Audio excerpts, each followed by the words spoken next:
Alright, welcome back mga ka-Johnny. Ito po ang inyong lingkod, ka-Johnny, ng Janitor TV. At ito ang inyong lingkod, Johnny Depp. Usapang utang, usapang cola. So sa mga newbies po, please subscribe. At sa mga legit subscribers natin po dyan, mga loyal, like, share, at hit nyo na yung notification bell para lagi po kayong updated sa mga videos na ginagawa natin dito tungkol sa usapang online lending apps at sa ibang mga usapan tungkol sa utang. So, siyempre alam niyo naman dito sa aking channel, no, lagi tayong updated sa lahat ng mga kaganapan ng mga ula. Sabihin ko nang hindi man ganun kaagad-agad kasi mas nauuna lang siguro ako makakuha ng scoop o ng mga tinatawag na maaring mas makapagbigay ng balita sa inyo, lalong-lalo na dito sa pagdating sa mga online lending. No? Hindi ko naman sabi binubuhat yung sarili kong bangko, pero talagang medyo mas kumbaga parang mas active lang ako pagdating sa mga bagong kaalaman pagdating sa online lending apps. Kasi nga mas gusto ko yung sariwa lagi yung mga ina-update ko sa inyo, at yung mga update ko sa inyo is gusto ko laging mayroong backup na mga screenshots para naman hindi naman sabihin ng iba na kwentong barbero tayo o gumagawa lang ng mga kwento-kwento rito, no? Yun ang gusto kong mangyari, yung gusto kong intindihan ninyo mga ka-Johnny. So yun, medyo mayroon tayong bagong update talaga ngayon, fresh na fresh. At medyo tataas talaga mga kilay ng mga ula victim kapag nalaman nyo itong bagong bagong entity o bagong nakaka-access sa CIC o dun sa Credit Information Corporation. Kahit ako yung kilay ko umulit parang yung pagtaas ng kilay ko dun sa dati nagtanong na nagsabi na wala akong naitutulong sa video sa mga ula victim, yung pagtaas ko umabot naman hanggang batok, yun parang ganun yung kaya nabasa ko ito. Medyo talaga nagulantang din ako mga ka-Johnny. Talaga na, ewan ko ba kung galo ba kalakas tong ulan na ito. Talagang kahit sa CIC, bukod sa Digido, napakarami pang mga ulan na nagiging submitting, yung tawag dun, yung submitting entities tsaka accessing entities sa CIC, di ba? Yun nga si Digido yun.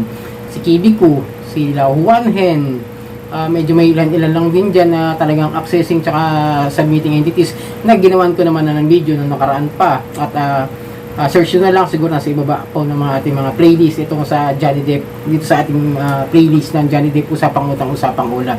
So yun mga ka-Johnny, ito update po ito, bagong bago, sariwang sariwa ngayong araw lang po ito na kuha ko sa CIC, pero ito po ay galing sa CIC o sa Credit Information Corporation, kung saan mayroong bagong hindi man bagong ula, matagal ng ula na kung saan bagong submitting entities.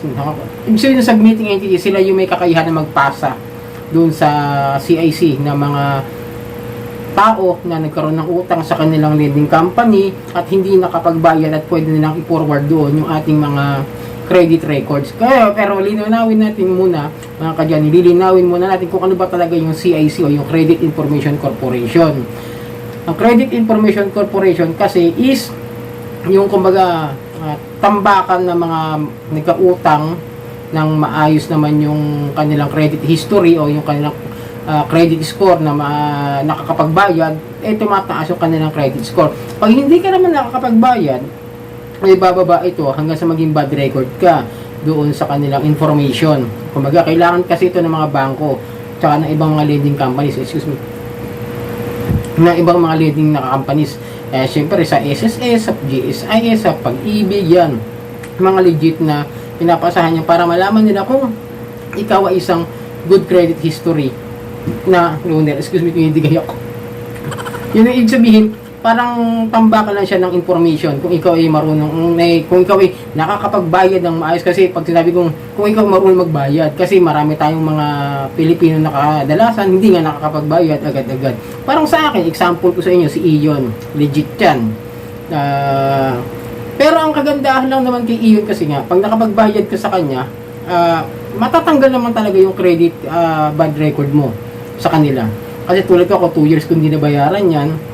Pero sabi naman sa akin nila na matatanggal naman yun after na mga ilang buwan kasi nga nakapagbayad na, kasi ipo-forward nila yun na okay na ako sa kanila, wala na akong issue.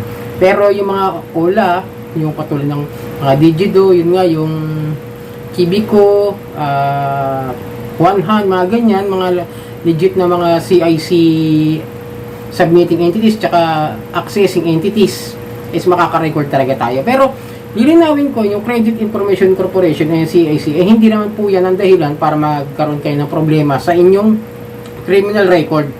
Hindi rin kayo makakasuhan, hindi rin kayo mabablacklist. Kumbaga, dyan lang yung magiging batayan para malaman ng isang lending company, ng bangko o ng ibang lending institution kung ikaw ba ay may maayos na credit history, para malaman nila kung may mga utang ka na hindi na isettle o kung gaano katagal mo hindi na isettle. Siguro mga ganon. Pero hindi naman po ibig sabihin nun katapusan na ng mundo para sampahan ka ng kaso ng estapa. Malayo po sa mga iniisip niyo, mga kadyan. Hinawin ko lang, wag kayong matatakot. Pero syempre malaki pa rin ang epekto niyan. Like kung gusto mangutang sa bangko, paano kung itong si nautangan mo nga na ula na ito is submitting entities?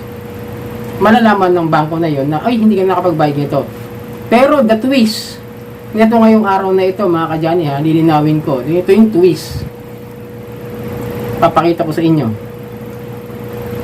Credit Information Corporation, Letter Circular Number 2024-03, Series of 2024. Subject: List of submitting entities in production as of 31 March 2024. Ano yan, nung March yan katapusan.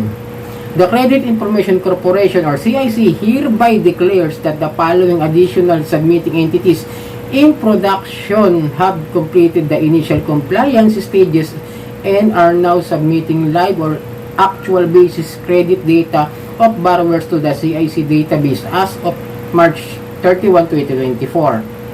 So, isa-isahin natin yung mga lending companies. Number 1, Paligawan Luntian Credit Cooperative. Number 2, Maliliw Lending Corporation. Number 3, wag na muna kayo magtataas ng kilay dahil talagang sobrang taas, aabot hanggang kisame. Yung kilay ninyo kapag nalaman nyo kung anong klaseng ola yung nakapasok ngayon bilang isang submitting entities. Copperstone Lending Incorporation. Sa mga may utang dyan na under ng Copperstone, iisa-isahin ko sa inyo kung ano yon. Copperstone Lending Incorporation doing business under the names and styles of Quickla, Poco Cash, Blue Peso, Peso Forest, Mocha Mocha, Peso Buffet, and Load Cash. Guess nyo na, ibig sabihin yan, submitting entities na ang mga ola na ito na pwede na kayong ipasa sa Credit Information Corporation. Napaisip ako, sa dami na reklamo dito sa Copperstone na ito ng mga unfair debt collection practices, lalo na last year sa PNP, bakit nakapasok pa rin sa CIC? Sabihin natin nakapagbigay sila ng mga tamang requirements at documents na kailangan ng CIC. Pero hindi ba nila nakikita o yung mga complaints sa SEC, yung complaints ng mga OLA victims about this lending company? Ganun ba ito kalakas para i-accept as submitting entities ng Credit Information Corporation? Di ba? Nawindang din kayo. Kahit ako kayo nawindang din. Napaisip ako, pag umutang ka pala rito, magkakaroon ka ng bad credit history kahit na loan shark po ito. Diba? So, alam niyo naman kung gano'ng kalaki ang interest na pinapataw nila.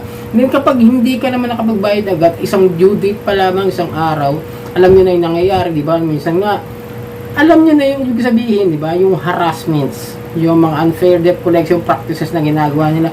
Pero, nakapasok pa rin sila sa Credit Information Corporation. Medyo questionable pa rin sa aking utak yung nakakita kong itong bagong upload o bagong post ng Credit Information Corporation. So yun, siguro mga ilang araw ko muna iisipin ko paano sila nakapasok dito. So yun mga kadyan, in-update ko lang kayo ha. Pero huwag kayo mag-alala kahit anong mangyari. Hindi naman kayo makakasuhan na makukulong, estapa or something na mabablacklist. Yung nga lang, bababa lang talaga yung ating credit score at medyo mahihirapan tayong umutang sa mga credit card, sa bangko o sa ibang lending institution. Dahil nga, pag di kayo nakabayad sa Copperstone Lending Incorporation, na yun nga, kung saan under yung mga muka-muka. So yan mga ka-Johnny, ito ang yung lingkod ka, Johnny ng Janitor TV, at ito ang Johnny Depp, usapang utang, usapang wala.